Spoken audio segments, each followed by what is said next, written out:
amanhã. Uma maravilha. O tema da nossa aula de hoje se refere a efeitos da sentença penal condenatória. O principal efeito da sentença penal condenatória é a imposição de pena. Que pena? Pena privativa de liberdade ou pena de multa, restritivas de direito. Penas que são possíveis de serem aplicadas. Devido processo legal, agora a condenação, com a condenação, efeito principal, imposição de pena, de sanção penal ao sujeito. Pena para os imputáveis, os inimputáveis são absolvidos, mas pode haver a medida de segurança. E surgem alguns efeitos que não somente são penais. Efeito principal é o efeito penal da condenação, a imposição de pena, mas existe também outros efeitos penais secundários, como exemplo a reincidência. O sujeito ele é considerado reincidente quando ele já tem contra si uma sentença penal com trânsito em julgado. Então, se ele está sendo condenado agora e já teve uma sentença com trânsito em julgado, é um efeito secundário penal dessa sentença. Vamos ver outros efeitos secundários penais. E existe a possibilidade de uma sentença penal condenatória surtir efeitos civis, administrativos, políticos, trabalhistas. Então, a sentença penal ela pode surtir vários outros efeitos extrapenais, que são considerados como efeitos secundários da sentença penal condenatória. E esse tema, ele hoje está alicerçado de base doutrinária moderna, do pacote anticrime que fez alteração na lei penal. A partir de dezembro de 2019, nós recebemos, foi inserido no Código Penal, o pacote anticrime. E um dos alvos do pacote anticrime foi em relação a efeitos da sentença penal condenatória, que nós vamos ver no dia de hoje. Sem contar nas decisões dos tribunais superiores sobre o tema e aplicando o que você aprender, a teoria, aos fatos que chegarem ao seu conhecimento de forma concreta. Isso que é o mais importante, você saber interpretar aquele caso que chegou ao teu conhecimento através da teoria. Vou fazer aqui uma apresentação em slides sobre os efeitos da sentença penal condenatória.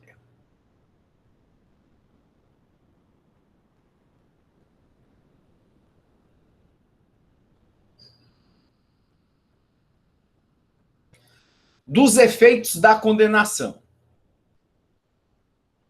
São todas as consequências que, direta ou indiretamente, atingem a pessoa do condenado por sentença penal transitada em julgado. Então, houve uma sentença, a sentença transitou em julgado, ou seja, não cabe mais recurso, não tem mais aonde recorrer, ele tem que o quê? Tem que cumprir a pena. É efeito principal, essa condenação, a execução da pena. Ele sentir que, pelo crime que ele praticou, agora ele tem que cumprir sua pena. O mal injusto praticado, ele vai agora ser retribuído através desse cumprimento da pena. E, quiçá, possa ele vir a se reabilitar em detrimento da pena aplicada, além da prevenção geral de que todos nós vamos saber que quem praticar esse fato será punido. Então, vai haver uma prevenção para que haja inibição das outras pessoas que não pratiquem esse mesmo fato. Os efeitos da sentença penal condenatória extrapolam o status libertatis do condenado, alterando também as relações jurídicas estabelecidas no âmbito civil, administrativo, trabalhista, político e eleitoral. São também consequências da sentença penal condenatória trazer diversos efeitos ao sentenciado, ao condenado, que seja administrativo, trabalhista, civil, político. Vamos ver na aula de hoje. Efeitos principais penais. Os efeitos principais da pena são a própria consequência jurídico-penal, primordial, direta, imediata da sentença condenatória. É a aplicação da pena, seja ela privativa de liberdade, restritiva de direito, multa ou medida de segurança aos inimputáveis. Os efeitos secundários, efeitos primários, principais, imposição de pena, sanção penal. Efeitos secundários da condenação, que se encontram ligados aos principais, classificar-se-ão em penais, espalhados no Código Penal, Código de Processo Penal e Lei de Execução Penal, e extrapenais. Fora do penal ainda há a possibilidade de efeitos extrapenais no artigo 91 e 92 do Código Penal. Os efeitos extrapenais repartem-se ainda em genéricos e específicos. Genéricos, toda sentença penal tem o efeito, e específico é necessário o juiz consignar, declarar na sentença que torna efeito da sentença penal condenatória o determinado efeito que o juiz está dando. Efeitos secundários penais. Efeito principal penal, imposição de pena. Mas dentro da esfera penal, ainda existe efeito secundário. O principal, o mais divulgado, é a reincidência. Mas existem outros efeitos de natureza penal que são secundários. Exemplos. Pressuposto da reincidência, no artigo 63. B. Impede, em regra, o SUSIS, que nós estudamos na aula passada e vimos isso. Causa a revogação do SUSIS. Causa a revogação do livramento condicional, vimos na aula passada também. Aumenta o prazo da prescrição da pretensão executória, que nós vamos ver em relação ao tema da prescrição, que é a extinção da punibilidade. F. Transita em julgado a prescrição da pretensão executória, não se inicia enquanto o condenado permanece preso por outro motivo. Questão também de prescrição. G. Causa a revogação da reabilitação, nós vimos na aula passada. Não, vamos ver na aula de hoje, causar a revogação da reabilitação, vamos ver na aula de hoje. O que é a reabilitação, esse instituto. H. Tem influência na execução da verdade no crime de calúnia, lá no artigo 138, parágrafo 3º, e impede o privilégio dos artigos 155, que é o furto, e 180, receptação, em relação ao segundo crime. J. Aumenta a pena da contravenção de porte de arma branca. Lei das Contravenções Penais, artigo 19, parágrafo 1º. L.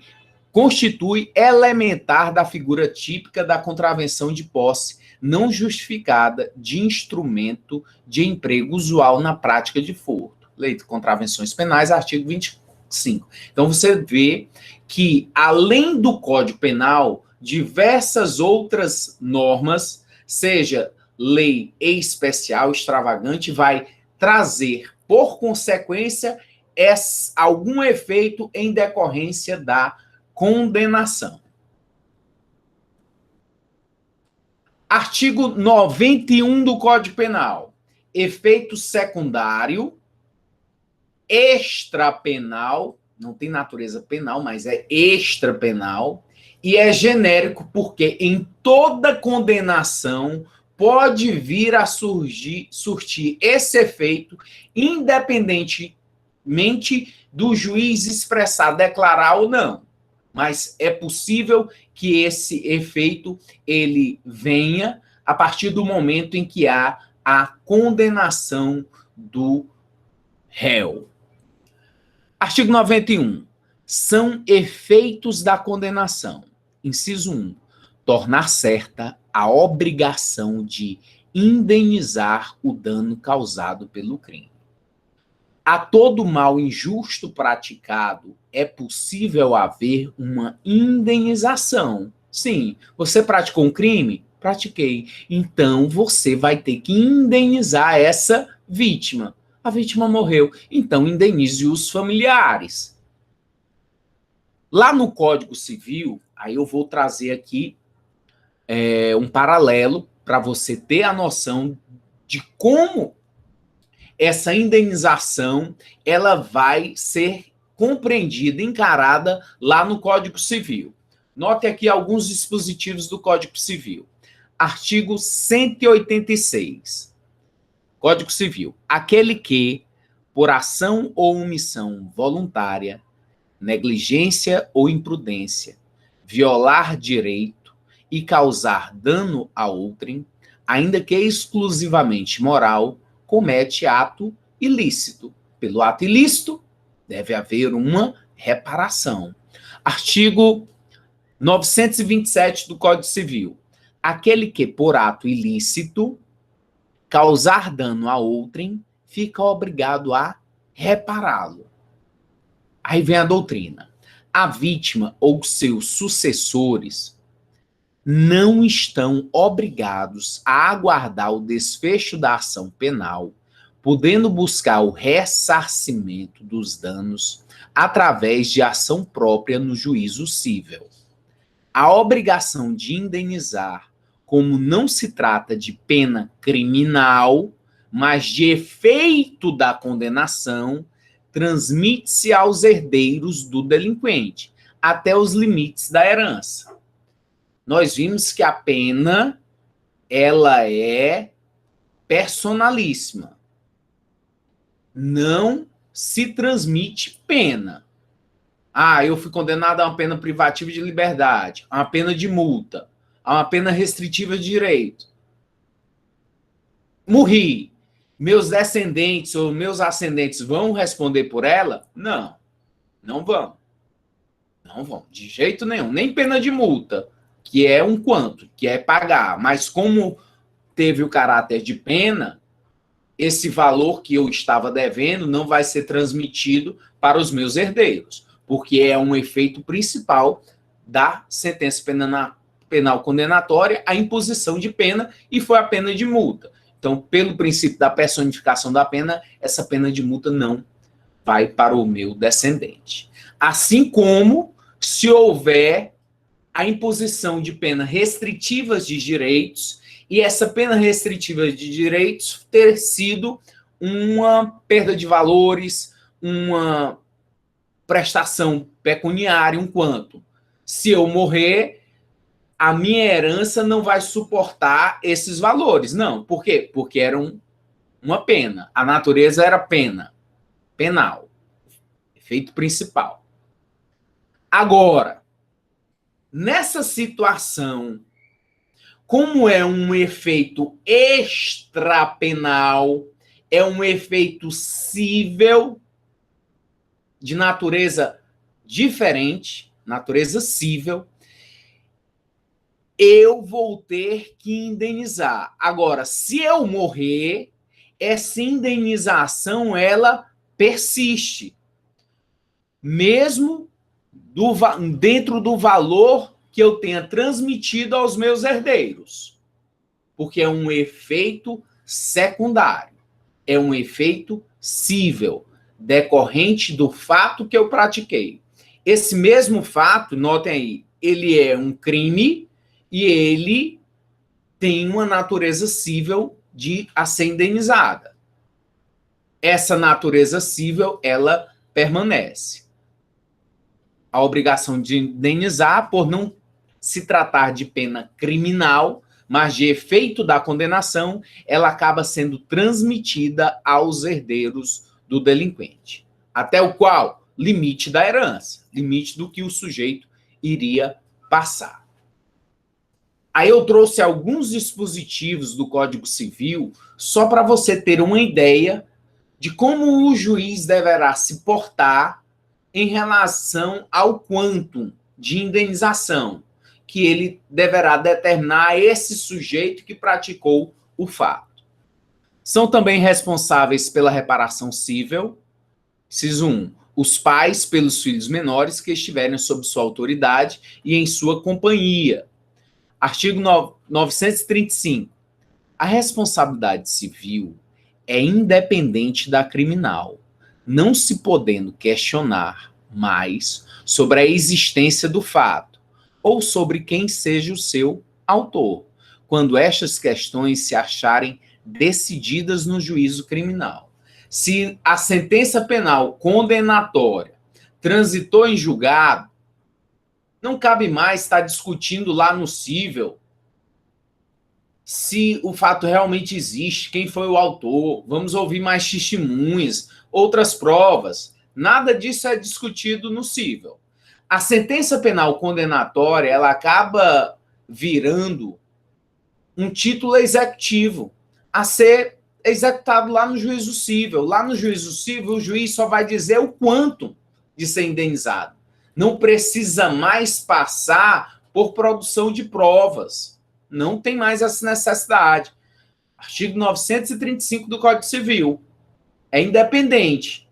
Mas, havendo a condenação, agora é só dizer o quanto. Artigo 944. A indenização mede-se pela extensão do dano. Mede-se pela extensão do dano. Artigo 948 está em relação à responsabilidade civil e direito das obrigações. No 948 do Código Civil, ele fala do crime de homicídio. No caso de homicídio, a indenização consiste, sem excluir outras reparações, inciso 1. Olha o que o juiz vai ter que se reportar, se ater para dar esse quanto. 1. No pagamento das despesas com o tratamento da vítima, seu funeral e o luto da família. Então, antes de morrer, teve tratamento, teve medicação, teve hospital. Então, essas despesas devem ser verificadas. Funeral, o luto da família. 2. Na prestação de alimentos às pessoas a quem o morto os devia, levando-se em conta a duração provável da vida da vítima. É possível estipular uma pensão a ser paga. 946, Código Civil. No caso de lesão ou outra ofensa à saúde, o ofensor indenizará o ofendido das despesas do tratamento e dos lucros cessantes, até ao fim da convalescença, além de algum outro prejuízo que o ofendido prove haver sofrido, em relação à lesão corporal. 950. Aqui são apenas alguns exemplos retirados do Código Civil sobre crimes praticados e que têm repercussão no juízo cível. Vai caber indenização. De posse da sentença penal condenatória, um título executivo, leva lá para o juízo cível, o juiz só tem que estipular agora o quantum de indenização. Se da ofensa resultar defeito pelo qual o ofendido não possa exercer o seu ofício ou profissão, ou se lhe diminua a capacidade de trabalho, a indenização, além das despesas do tratamento e lucros cessantes até ao fim da convalescença, incluirá pensão correspondente à importância do trabalho para que se inabilitou ou da depreciação que ele sofreu. Crimes relacionados à honra. Artigo 953. Código Civil. A indenização por injúria, difamação ou calúnia consistirá na reparação do dano que delas resulte ao ofendido. Parágrafo único. Se o ofendido não puder provar prejuízo material, caberá ao juiz fixar equitativamente o valor da indenização, na conformidade das circunstâncias do caso. 954. A indenização por ofensa à liberdade pessoal consistirá no pagamento das perdas e danos que sobrevierem ao ofendido, Se este não puder provar prejuízo, tem aplicação o disposto no parágrafo único do artigo antecedente. Então, vocês estão notando vários crimes onde o Código Civil estipulou alguns pontos para que o juiz se baseie a fim de dar um valor adequado, enquanto específico pelo crime que foi praticado. Saí do Código Civil, trouxe aqui para você o Código de Processo Penal, referente ao quê? A questão civil, a indenização. Artigo 63. Transitada em julgada a sentença condenatória, poderão promover-lhe a execução no juízo cível para o efeito da reparação do dano, o ofendido, seu representante legal ou seus herdeiros.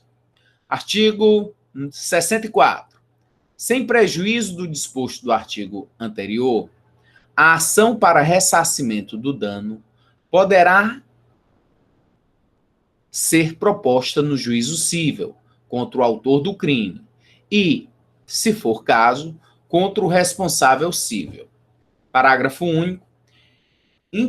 Intentada a ação penal, o juiz da ação cível poderá suspender o curso desta até o julgamento definitivo daquela. O juiz cível não está obrigado, mas normalmente ele faz isso. Ele suspende, ele espera o processo cível, espera até que haja o julgamento definitivo no crime, para, enfim, com mais certeza, poder trazer essa indenização. No artigo 65 do Código de Processo tem também o seguinte: faz coisa julgada no cível, a sentença penal que reconhecer ter sido ato praticado em estado de necessidade, em legítima defesa, em estrito cumprimento de dever legal ou no exercício regular de direito. Artigo 387. O juiz, ao proferir sentença condenatória, inciso 4, fixará valor mínimo para reparação dos danos causados pela infração, considerando os prejuízos sofridos pelo ofendido. Você vê, quando um policial ele acaba matando alguém, há uma grande repercussão e mobilização da família. A família quer que esse policial seja condenado. Por quê? Justiça, justiça. Mas muitas vezes a família nem queria mais, nem tinha proximidade com essa pessoa era degenerado, era uma pessoa que provocava inúmeros tumultos à vida dessa família. Mas por que tanta gana por justiça? Faixa, justiça, camisa do sujeito, que na intervenção policial acabou sendo morto. Porque se o policial for, de fato, condenado lá no tribunal do júri por essa morte, vai ter o quê? Efeito extrapenal, um efeito cível. O Estado terá que indenizar essa família. Então, eles vão receber. Se a justiça, lá no júri, entender que o policial praticou o fato em legítima defesa, o que vai acontecer? Artigo 65 do Código de Processo Penal. Faz coisa julgada no cível, essa sentença. E aí a pessoa não vai receber absolutamente nada.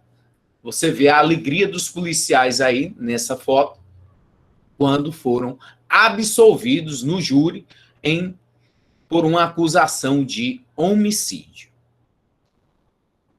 Esse artigo 387, antigamente não existia ele, mas hoje em dia é possível que o juiz, ao proferir a sentença penal condenatória, possa estipular um valor mínimo de reparação dos danos. Aí esse valor, ele acaba depois podendo ser abatido da sentença penal, da sentença cível que estipular os danos morais, os danos causados, danos físicos ou morais. Vamos aí para o artigo 91, inciso 2. Vimos o inciso 1, que é a questão cível, agora vamos para o inciso 2, que também traz questão cível. São efeitos da condenação. É um efeito extrapenal, não é a natureza penal, mas extrapenal, acaba sendo de natureza cível. É um efeito genérico que serve para toda condenação. Toda condenação é possível surtir esse efeito, sem que o juiz precise fundamentar, precise motivar ele. 2, inciso 2, a perda em favor da União, ressalvado o direito do lesado ou de terceiro de boa-fé. A linha A, dos instrumentos do crime, desde que consistam em coisas cujo fabrico, alienação, uso, porte ou detenção constitua fato ilícito.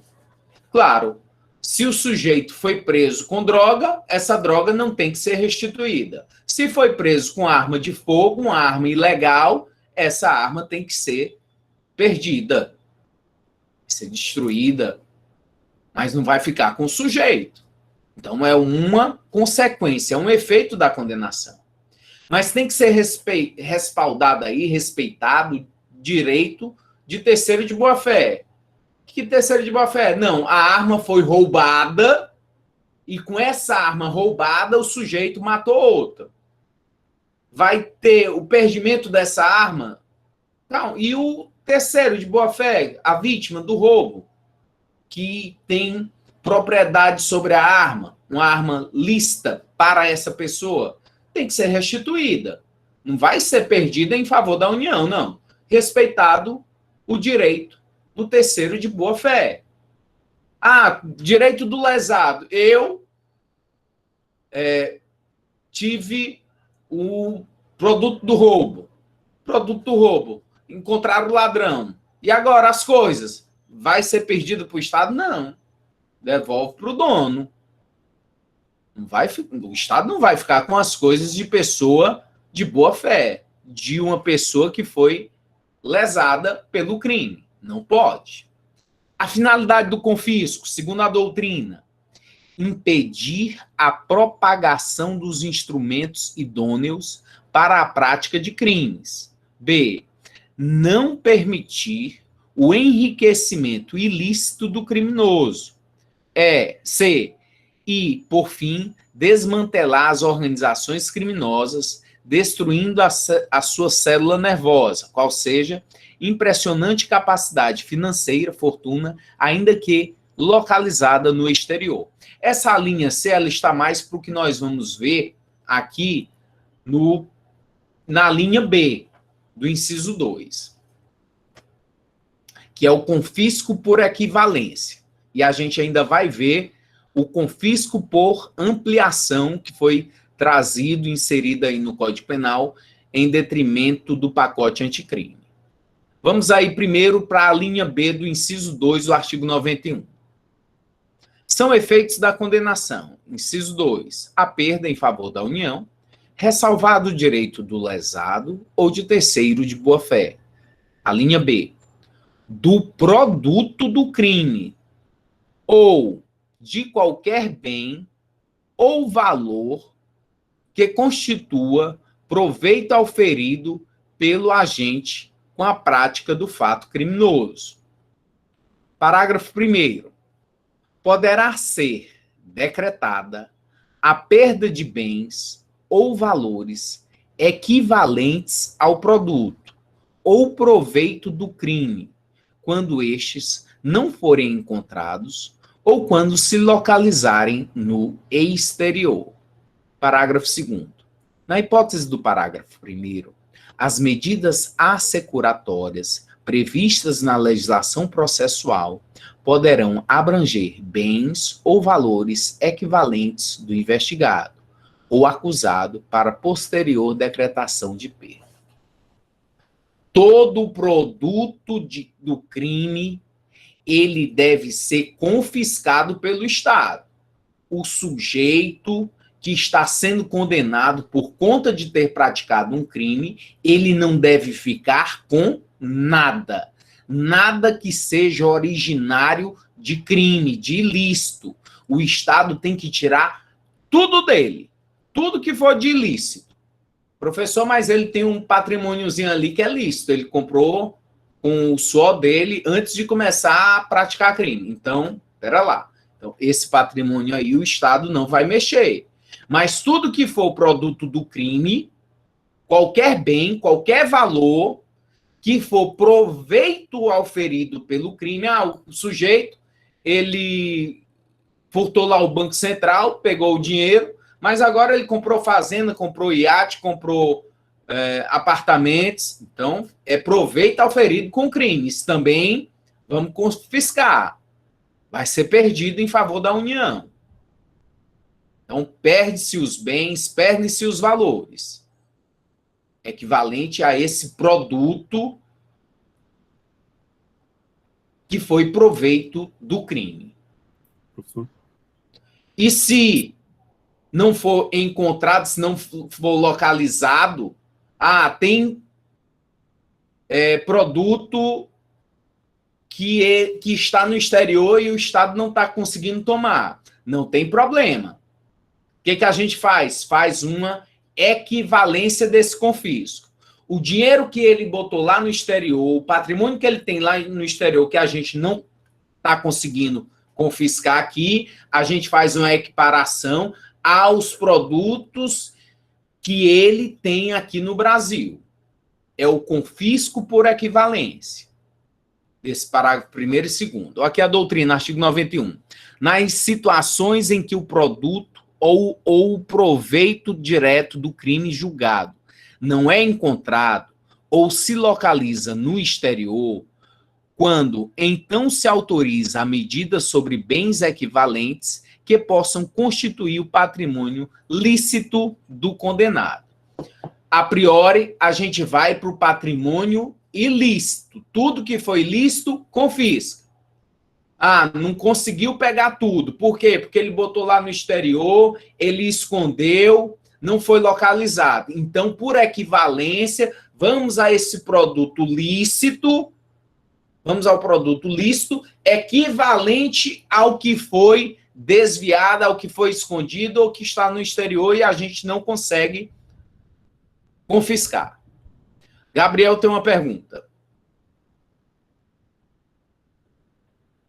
Não, a minha pergunta era acho que já deu para uma resposta com esse artigo 91, os parágrafos.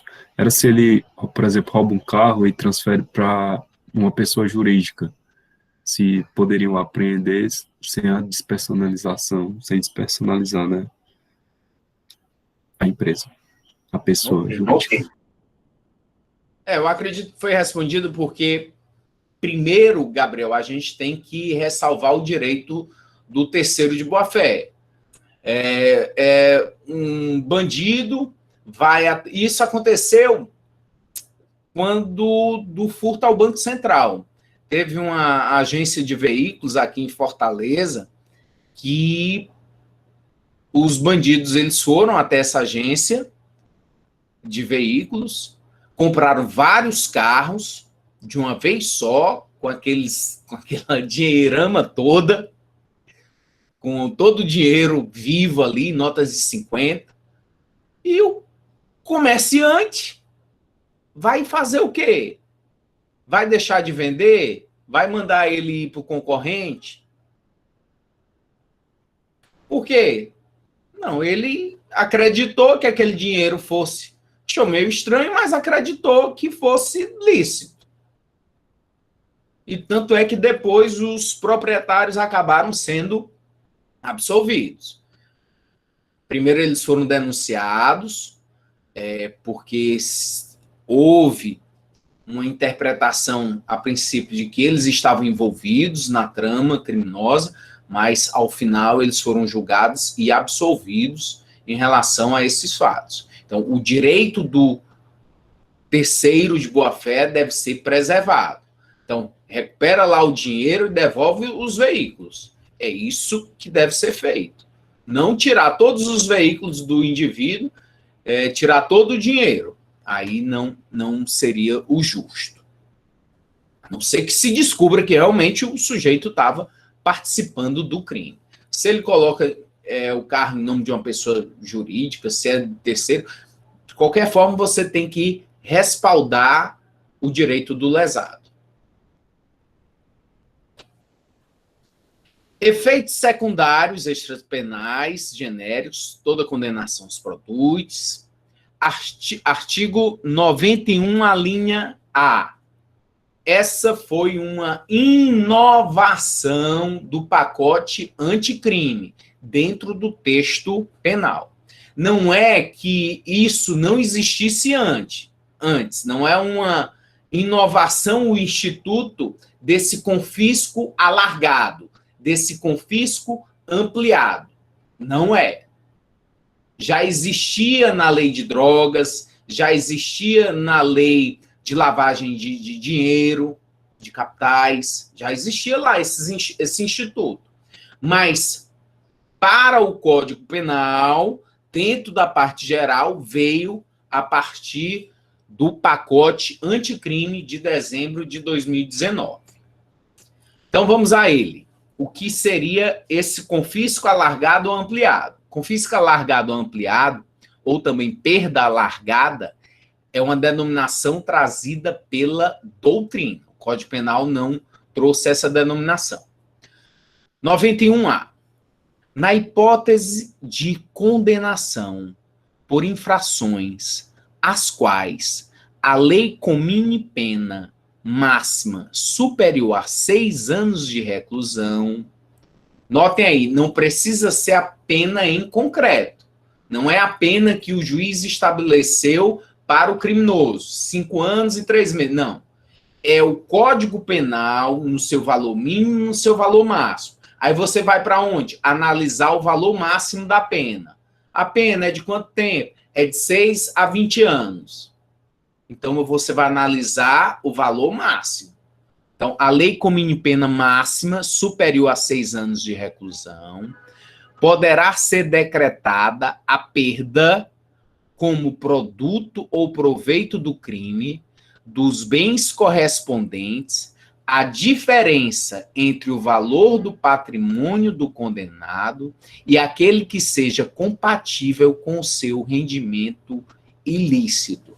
Então, nós temos aqui um instituto que vai trazer novas possibilidades para o confisco. Professor, de que crime? Especificamente são crimes tributários, são crimes contra o fisco, é o quê? O legislador não especificou. O entendimento, qualquer crime. A gente tem que ir atrás do patrimônio ilícito desse cara. Ah, se esse indivíduo, mesmo ele tendo praticado um crime aqui, mas a gente percebe que ele tem outros, que o patrimônio dele é proveniente de ilícito, tem que ir atrás desse patrimônio ilícito. Tem que cortar. Seja de uma organização criminosa, seja de um indivíduo que realmente pratique crimes contra o fisco, ou até de um homicida, o sujeito que é pago para praticar pistolagem.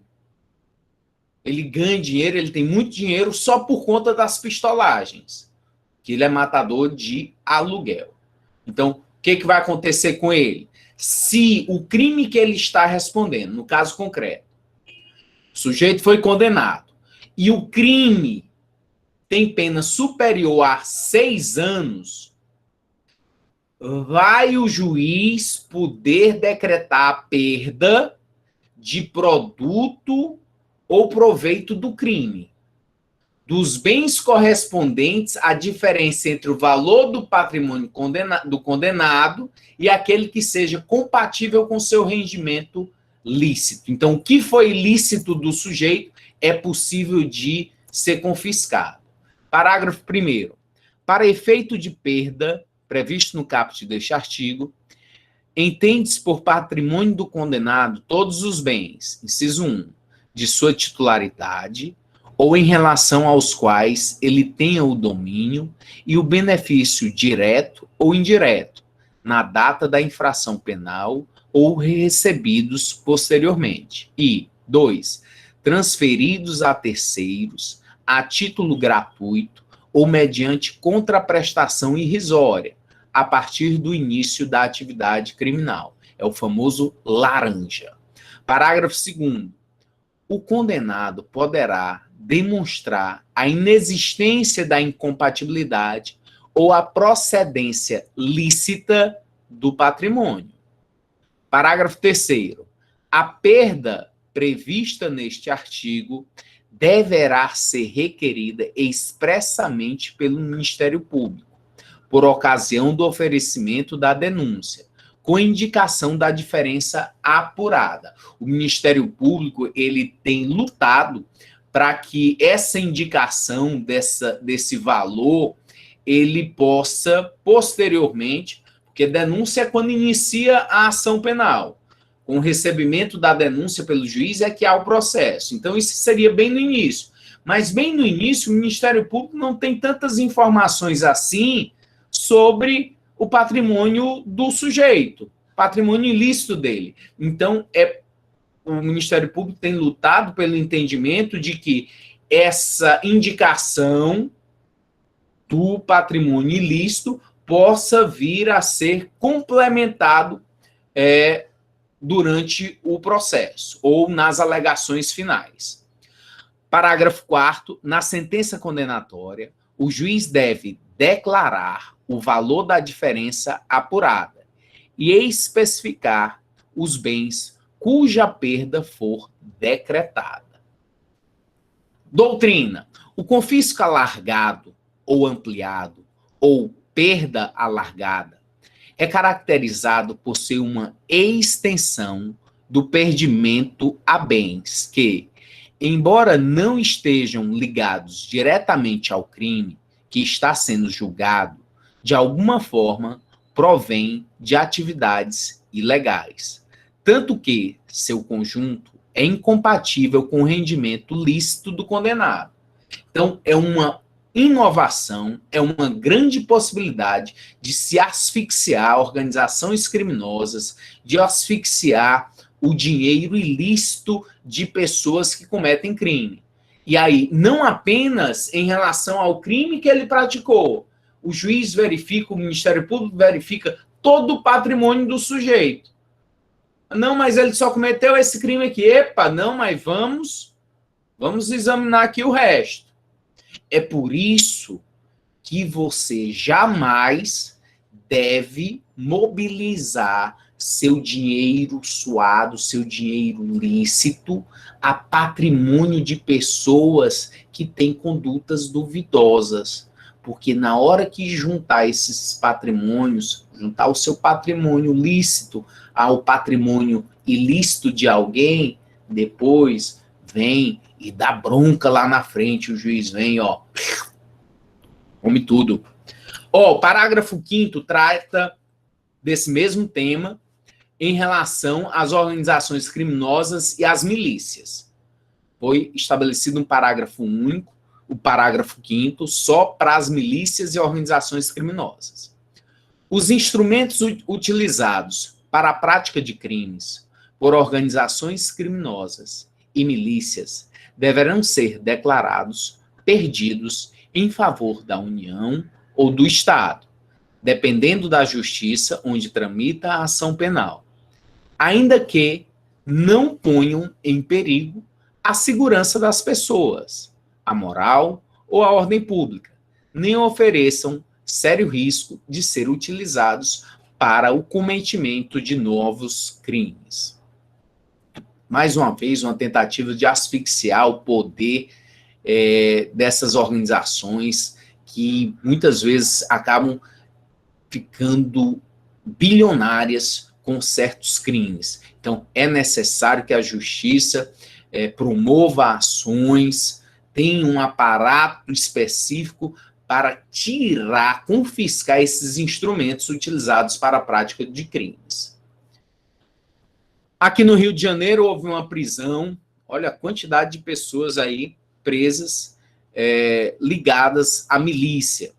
Segundo a Justiça, essa milícia movimentava cerca de 300 milhões por ano e estava crescendo mais que as facções, segundo uma reportagem da revista Isto É.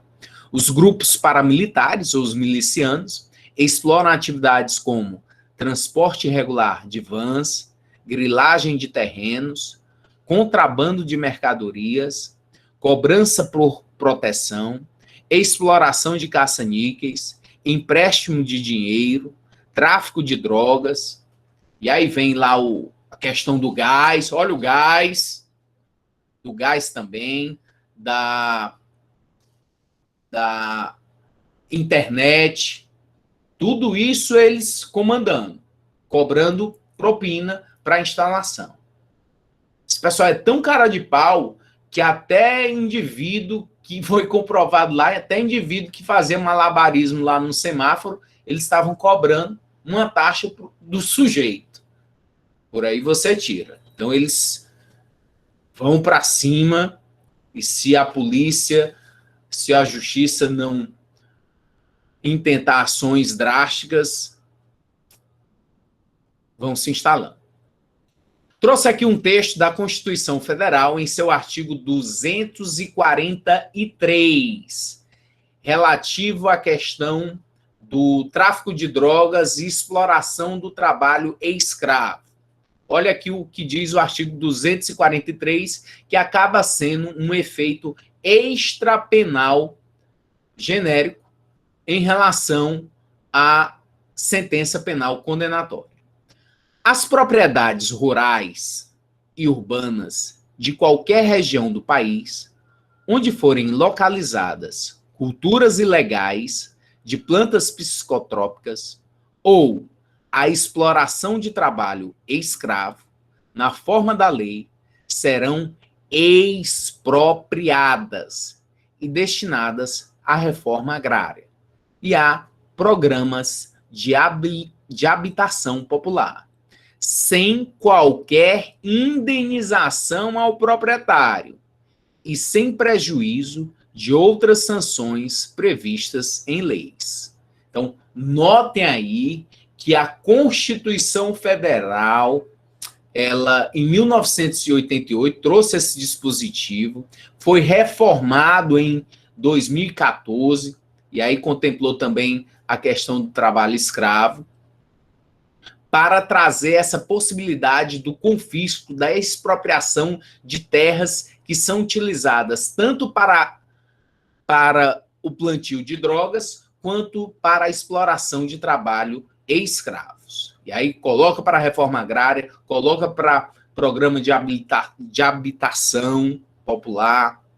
E o parágrafo único: todo e qualquer bem de valor econômico apreendido em decorrência do tráfico ilícito de entorpecentes e drogas afins e da exploração de trabalho escravo será confiscado e reverterá a fundo especial, com destinação específica, na forma da lei.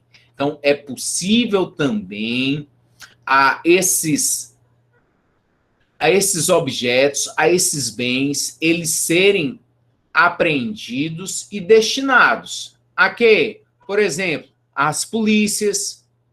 Confiscamos aqui um Evoque, confiscamos um Camaro, confiscamos um helicóptero. Por que não destinar a estruturação as polícias se equiparem? Perfeito, então vamos destinar. E aí são alguns exemplos de destinação de produtos que estavam com traficantes de drogas, que eram bens de traficantes e acabaram sendo encaminhados para as secretarias de segurança e para a Polícia Rodoviária Federal, no caso. Já pensou você, passando no concurso, policial rodoviário federal, andando de Camaro, charlando? Eita, quem segura? Ninguém. Vamos lá. Artigo 92, inciso 1.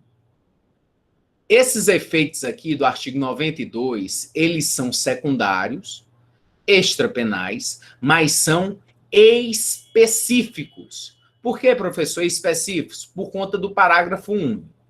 Parágrafo único vai dizer aqui, ó, os efeitos de que trata este artigo não são automáticos, devendo ser motivadamente declarados na sentença. O juiz tem que declarar, tem que dizer que torna efeito da sentença esse fim. Se ele nada disser, não fica com esse efeito. Vamos aí aos efeitos. Inciso 1. A perda do cargo, função pública ou mandato eletivo. A. Quando aplicada pena privativa de liberdade por tempo igual ou superior a 1 ano, nos crimes praticados com abuso de poder ou violação de dever para com a administração pública. Então, se o funcionário público pegou e praticou um crime contra a própria administração pública e essa pena é igual ou superior a 1 ano, o juiz pode determinar a perda do cargo. Claro, então tem que ser mais baixo mesmo. Igual ou superior a 1 ano tá bom demais nessa pena, porque ele está praticando crime contra a administração pública. Que diabo de funcionário é esse? Não serve. Então tem que botar para fora. Segunda possibilidade, a linha B. Quando for aplicada pena privativa de liberdade por tempo superior a 4 anos nos demais casos. Então ele não praticou um crime contra a administração pública, mas ele é um servidor público. A pena foi superior a 4 anos. É possível, então, ao juiz verificar essa possibilidade de decretar a perda do cargo, a perda da função pública. Ok? Pronto. Então, se for superior em outros casos, foi um homicídio, foi um estupro, foi isso, foi aquilo, não era um crime contra a administração pública, aí, sendo a pena superior a 4 anos, o juiz pode trazer esse efeito, motivar ele e declarar na sentença. Porque ele não é automático, a necessidade do juiz fundamentar e motivar na sentença. Existem algumas leis específicas, leis extravagantes, que têm dispositivos a esse respeito. Por exemplo, a lei de tortura, ela traz como efeito da sentença penal condenatória a perda do cargo da função pública, em detrimento da prática de tortura. Se o servidor ele praticou tortura, é um efeito automático, não precisa nem o juiz motivar. Tem outras leis também que tratam a esse respeito. Fui agredido, levei um soco e a adrenalina subiu. Foram as palavras que o agente penitenciário pronunciou ao confessar na divisão de homicídios ter assassinado o modelo Johnny Moura, de 22 anos. O crime ocorreu durante uma festa rave em 27 de dezembro de 2015. Vai fazer esse mês 5 anos. Condenado pelo júri a 9 anos de prisão no dia 30 de novembro de 2016. 4 anos, portanto, da condenação. Mas em 2017 foi publicado no Diário Oficial do Estado a demissão do cargo pela Controladoria Geral de Disciplina. O juiz tanto poderia ter determinado que trazia como efeito da sentença penal condenatória essa perda do cargo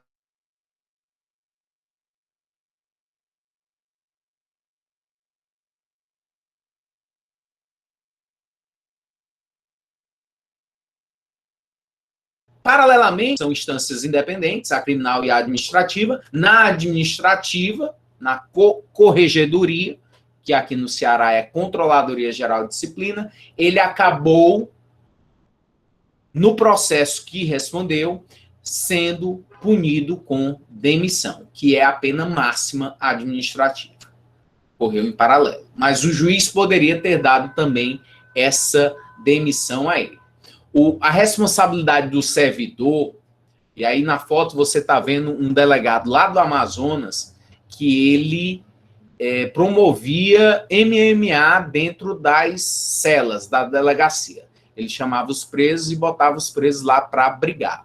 E alguns presos que não desenvolviam bem lá nas artes marciais propostas por ele, ao final levava essa palmatória, essa chibatada na mão aí nesse porrete que ele dava na mão do sujeito. A responsabilidade civil do servidor. Civilmente, pode responder por uma ação por improbidade administrativa e haver a regressão em relação a ele, o Estado. O servidor representa o Estado, portanto, o Estado é que responde civilmente, mas há a possibilidade de regressão, de pagar, ele está pagando ao Estado. É o artigo 37 do texto constitucional, vamos já ver em outro slide. Penal, a denúncia do Ministério Público, ele respondeu o processo, e administrativamente haver o processo administrativo em desfavor do servidor. Responsabilidade do Estado, aqui fazer um apanhado rápido sobre a questão administrativa. Vamos aqui um pouquinho de direito administrativo só para falar dessa responsabilidade do servidor público. A responsabilidade do Estado. Moderna teoria do órgão público, condutas praticadas por agentes públicos no exercício de suas atribuições devem ser imputadas ao Estado. Quando o agente público age, o Estado está agindo. Princípio da impessoalidade. Agentes públicos, eles não devem ter rosto, não tem rosto. Quem está agindo é o Estado. Através de quem? Através dele. Assim, o Estado responde pelos prejuízos patrimoniais causados pelos agentes públicos, a particulares, em decorrência do exercício da função administrativa. E aí, falei da questão regressiva, está aí, no artigo 37, parágrafo 6º do texto constitucional. Artigo 37 tem lá os princípios da administração pública, e no parágrafo 6º diz o seguinte: as pessoas jurídicas de direito público e as de direito privado, prestadoras de serviços públicos, responderão pelos danos que seus agentes, nessa qualidade, causarem a terceiros, assegurado o direito de regresso contra o responsável nos casos de dolo ou culpa. Então, o Estado responde, o Estado indeniza e, posteriormente, entra com ação regressiva para que o servidor ressarça ao erário público, por conta do que ele fez, se a conduta dele tenha sido culposa ou dolosa.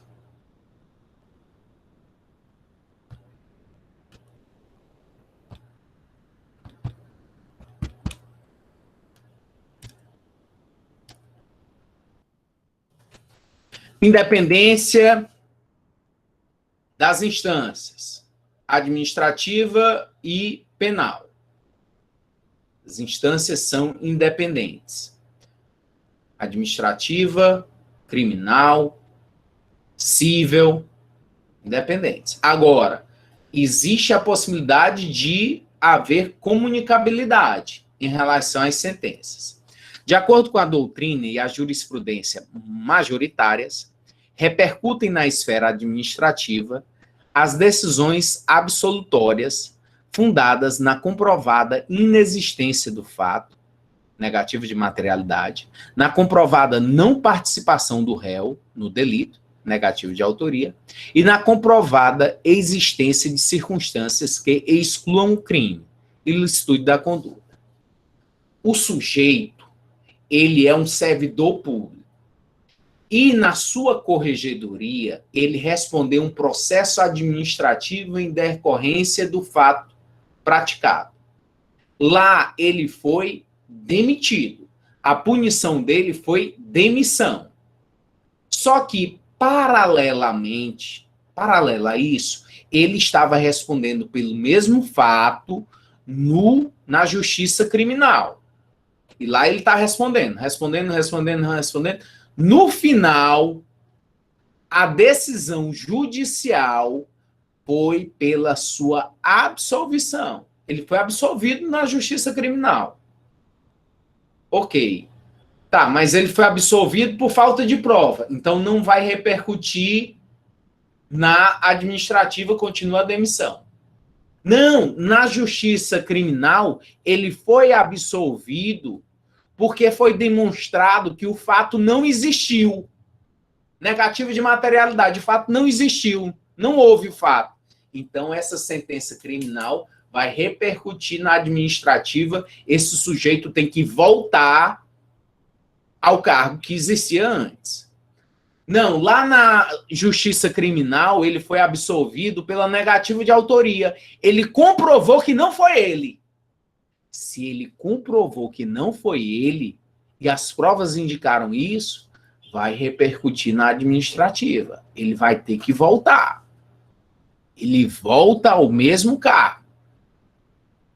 Então, há uma independência, mas acaba havendo a comunicabilidade, em detrimento do artigo 386 do Código de Processo Penal. Negativa de materialidade, negativa de autoria. E a ilicitude da conduta, as excludentes de ilicitude. Efeitos secundários extrapenais e específicos. Inciso 2. Por que é específico? Porque o juiz tem que motivar, tem que declarar na sentença. Não é genérico, é específico. Tem que ser motivado, não é automático esse efeito. Inciso 2. A incapacidade para o exercício do poder familiar, pátrio poder, do poder familiar, da tutela ou da curatela, nos crimes dolosos sujeitos à pena de reclusão, cometidos contra outrem igualmente titular do mesmo poder familiar, contra filho, filha ou outro descendente, ou contra tutelado ou curatelado. Então, se o sujeito praticou um crime contra o próprio filho, esse crime sendo punido com reclusão, sendo a conduta do pai uma conduta dolosa, cometeu um crime doloso, ele vai ter a incapacidade de exercer esse poder familiar em relação ao filho. Essa é a possibilidade de efeito secundário extrapenal. Outro efeito secundário extrapenal, inciso 3. A inabilitação para dirigir veículo, quando utilizado como meio para a prática de crime doloso. Crime doloso. O sujeito pegou o carro e usou o carro como arma. Usou o carro para atropelar e matar, para lesionar. Porque se for crime culposo, lá no Código de Trânsito tem as punições, havendo até a possibilidade de a suspensão da habilitação ser uma pena. É uma possibilidade. Mas aqui nós não estamos falando de crimes culposos. Estamos falando de crime doloso, quando o sujeito pegou o carro com a finalidade de praticar um crime. Aí o juiz pode pegar e inabilitar ele para dirigir veículo. Inabilita. Fica sem habilitação. E aí ele tem que motivar isso também. É possível ele voltar a dirigir? Sim, é possível. Com a reabilitação, que nós vamos ver esse instituto. Ele pode voltar a dirigir quando tiver a reabilitação. Pode ser reabilitado. Efeitos secundários extrapenais genéricos. Mais um é um efeito extrapenal político. Direito de votar e ser votado. A partir do momento que há o trânsito em julgado da sentença penal condenatória, o sujeito fica com esses direitos cassados. Fica suspenso. Nem vai poder votar, nem vai poder ser votado. É o que está descrito no artigo 15 do texto constitucional. É vedada a cassação de direitos políticos, cuja perda ou suspensão só se dará nos casos de, inciso 3, condenação criminal praticada, condenação criminal transitada em julgado, enquanto durarem seus efeitos. E aí vamos agora para um instituto que é chamado de Instituto da Reabilitação. Reabilitação. Vamos reabilitar o indivíduo que teve contra si uma sentença penal condenatória. Como é essa reabilitação? Do que se trata? Vamos olhar logo aqui o que diz o artigo 93. A reabilitação alcança quaisquer penas aplicadas em sentença definitiva, assegurando ao condenado o sigilo dos registros sobre o seu processo e condenação. Ok. Deixa eu ver se eu entendi. Eu não estou conseguindo compreender bem isso daqui, não. Vamos lá. Primeira pergunta. Você tem preconceito em contratar para sua empresa um indivíduo que já esteve dentro do sistema penitenciário brasileiro? Você tem algum preconceito? Você contrataria? Contrataria? Fala sério. Ser babado do teu menino para tomar conta para ser contador da tua empresa, para ser teu motorista. Será que contrata? Será que é simples assim? Será que é só uma questão de preconceito?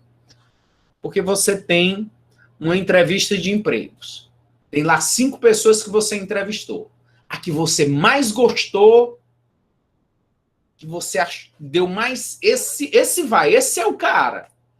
Essa é a moça que vai botar minha empresa aqui para cima. E aí, quando tu foi olhar lá o currículo, pediu a ficha de antecedentes criminais, tinha lá, passagem pela polícia. Condenação. Já esteve dentro do sistema prisional. Por que crime? Vários crimes, 1 crime, 2 crimes, mas já esteve lá dentro. Só esse fato lhe faz não querer essa pessoa? Seja sincero. Agora, se você está dizendo que você contrataria essa pessoa do mesmo jeito, saiba que você é minoria nesse país. Você faz parte de uma minoria, porque a maioria não contrata egresso. Sabe quem é que não se preocupa em contratar egresso? Sabe quem é que mais absorve essa grande massa carcerária? São as obras, a construção civil.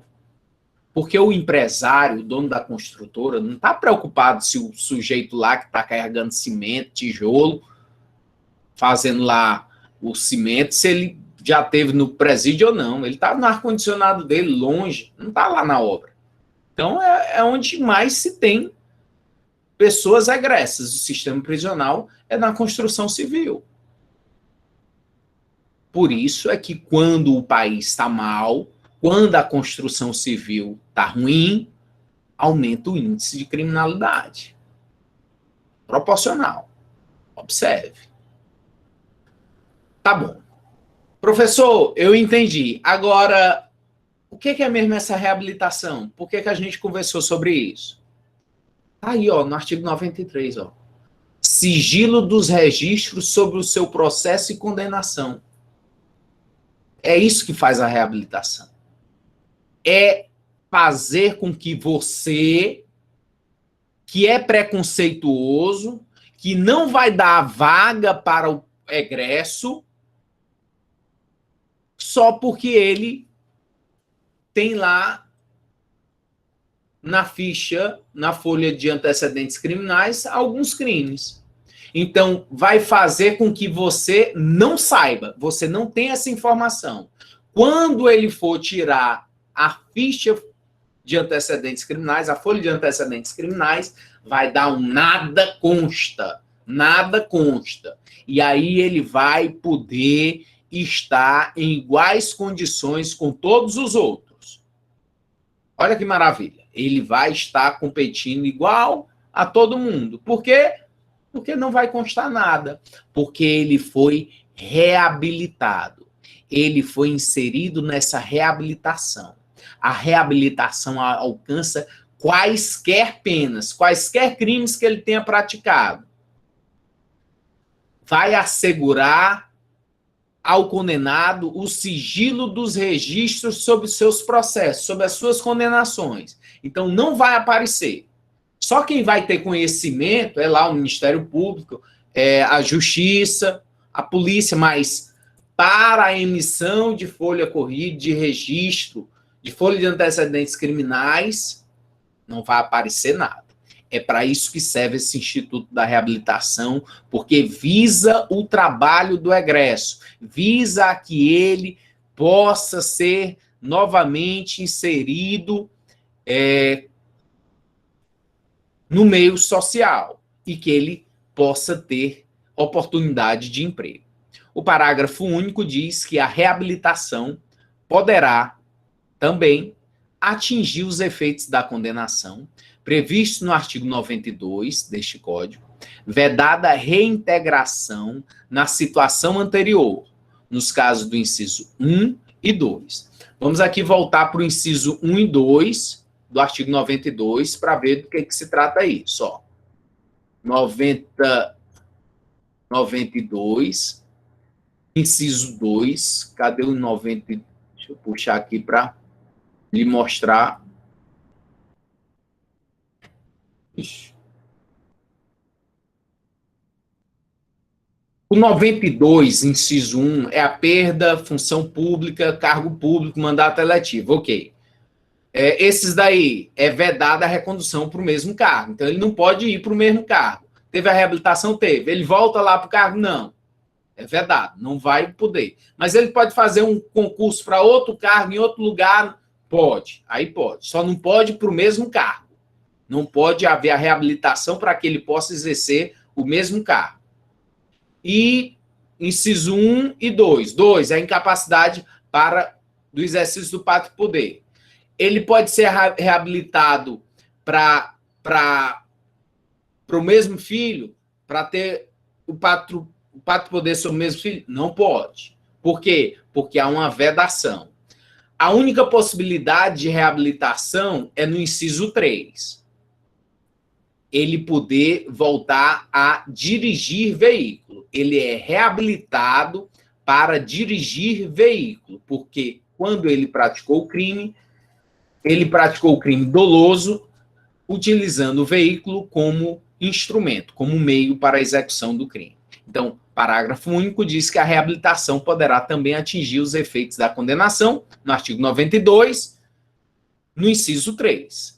Porque é vedada a reintegração na situação anterior no inciso 1 e 2. 1 e 2, questão do pátrio poder familiar e da perda de cargo, função pública ou mandato eletivo. Aí é vedada a reintegração na situação anterior. Artigo 94 diz o seguinte: a reabilitação poderá ser requerida decorridos 2 anos do dia em que for extinta, de qualquer modo, a pena ou terminar sua execução, computando-se o período de prova da suspensão e do livramento condicional, se não sobrevier revogação, desde que o condenado, inciso 1, tenha tido domicílio no país no prazo acima referido. 2, tenha dado, durante esse tempo, demonstração efetiva e constante de bom comportamento público e privado.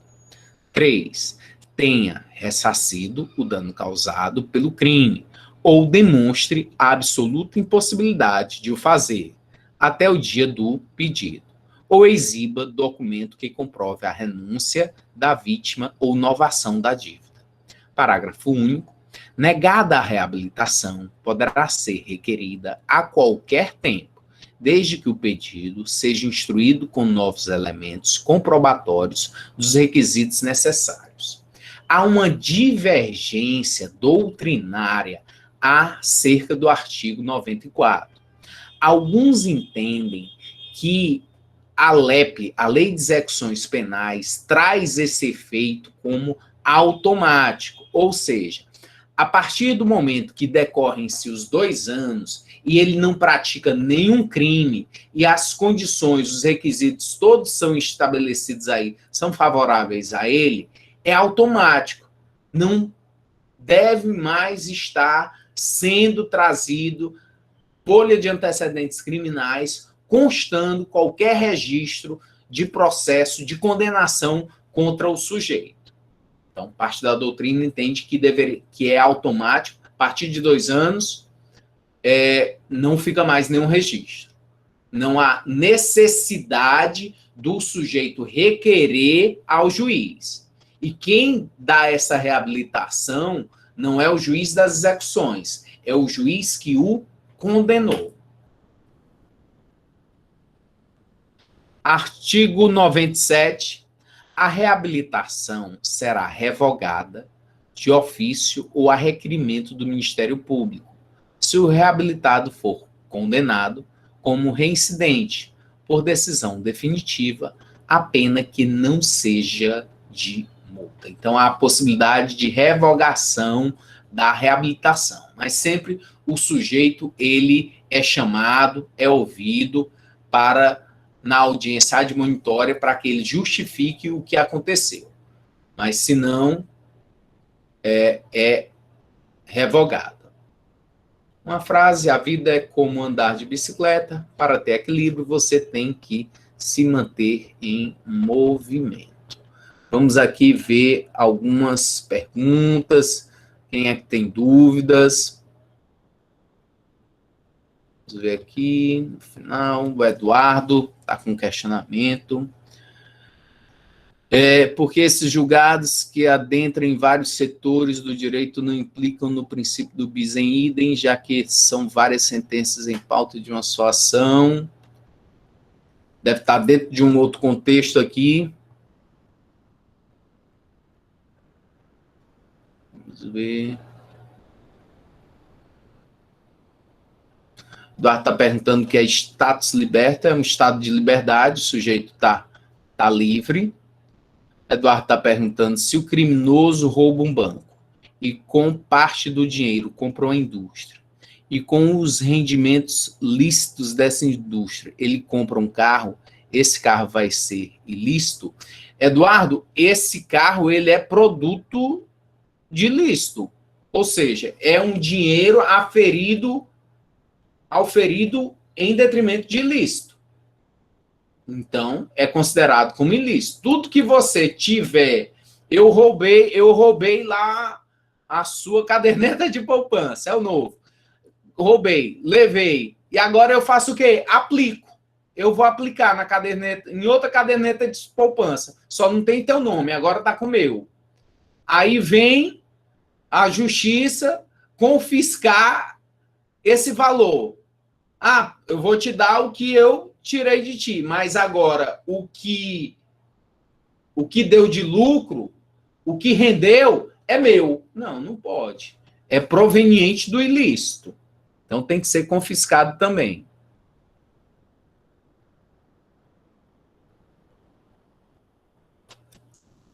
Aí o Eduardo está fazendo outro questionamento, porque esses julgados que adentram em vários setores do direito não implicam no princípio do bis in idem, já que são várias sentenças em pauta de uma só ação. Agora entendi, Eduardo. Eduardo está questionando em relação à independência das instâncias. Primeiro tem a independência dos poderes, executivo, judiciário e legislativo. Ok. E agora a independência em relação aos processos. Processo administrativo, processo judiciário, processo criminal e processo civil. São instâncias independentes? São independentes. Mas pode haver comunicabilidade. Lá que eu expliquei em relação à materialidade, à autoria, viu que não houve o fato. viu que o sujeito não era o autor, viu que foi sob uma das causas de exclusão da ilicitude, então vai se comunicar ao outro. Mas essa independência das instâncias, Eduardo, também ela acaba sendo importante. Acaba sendo importante, tem a sua importância, porque não há como haver, pela parte administrativa, uma decisão já de um quanto a que o sujeito indenize, que ele possa indenizar. Então, não, até hoje tem funcionado assim. Bem, mal, mas tem funcionado assim. A independência das instâncias, o que não configura o bis em idem. O sujeito, ele pode ser condenado, matou uma pessoa, ele é condenado lá no tribunal do júri. Ele é um policial civil que matou uma pessoa. Não foi condenado lá no júri, não foi em legítima defesa. Essa condenação foi de quê? Foi de 15 anos de prisão. 15 anos de prisão. O juiz não motivou lá na sentença que ele perdia o cargo por conta disso. Está lá valendo, 15 anos de prisão. No administrativo, o processo dele em relação a esse fato que ele praticou, de ter matado uma pessoa, redundou na demissão dele. Foi demitido. Então, essa demissão vai ser cumprida. Ele está fora da polícia. E na esfera civil, a partir do momento que na justiça criminal houve a sentença penal condenatória com trânsito em julgado, gerou a ele um título executivo. Eu vou pegar, família da vítima, eu vou pegar essa sentença, vou levar ao juízo civil e lá o juiz terá que me dar um quantum de indenização pelo crime que foi praticado. Aí são as instâncias independentes que acabou gerando efeitos.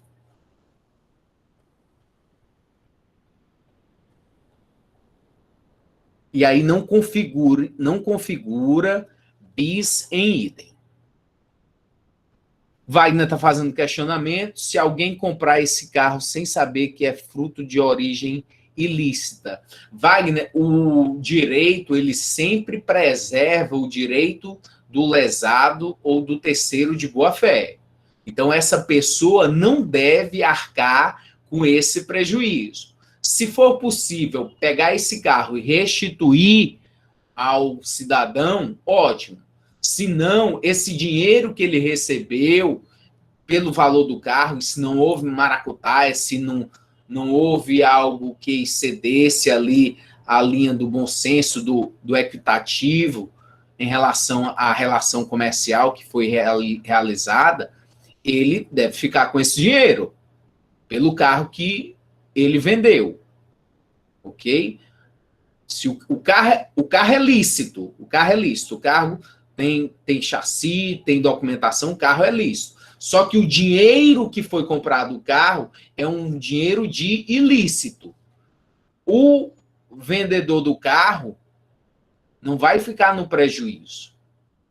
Vai ter esse prejuízo porque deve haver a preservação do terceiro de boa-fé. Senão, as relações comerciais ficariam muito difíceis no país. Aí todo mundo só ia comprar de carro de concessionária e imagine para os comerciantes. Toda pessoa que chegasse na tua loja, você tem uma loja e você está questionando a pessoa. E esse dinheiro? Você comprou aonde? Tu ganhou como? Vamos fazer aqui um cadastro. Deixa eu observar aqui. Deixa eu puxar aqui tua ficha de antecedentes criminais. Ver se tu botar aqui no site do TJ. Ver se tu não responde a nada. Já pensou? Seria muito difícil o comércio. Então, os comerciantes, eles têm ali a boa-fé em relação às pessoas que estão adquirindo produtos, de que o dinheiro seja lícito. Eu não posso, como comerciante, estar averiguando cada pessoa, cada cliente que me chega com dinheiro para me comprar mercadoria, para eu saber a origem desse dinheiro. Aí fica complicado, não dá.